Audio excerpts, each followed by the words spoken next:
Okay start.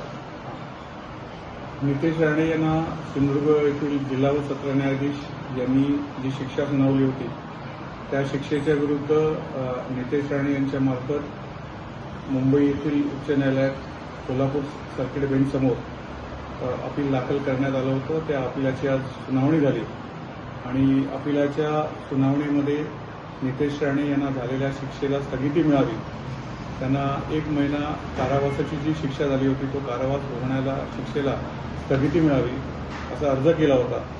दोन्ही बाजूचं म्हणणं ऐकून घेतल्यानंतर न्यायमूर्ती यांनी सदरची शिक्षा 1 महिन्याची जी होती त्याला स्थगिती दिली आहे.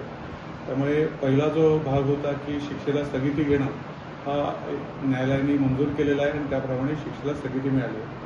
दुसरा आपण जो प्रश्न मला असा विचारला होता की या शिक्षेचे आमदार म्हणून किंवा मंत्री म्हणून त्यांच्यावर काय परिणाम होऊ शकतात.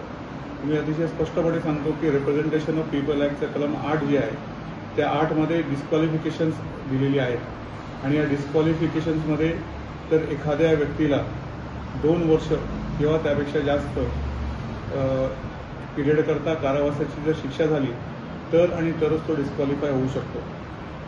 श्री नितेश राणे यांना 1 महिन्याची शिक्षा झालेली होती, त्यामुळे मुळातच ते डिस्क्वालिफाय होऊच शकत नाही.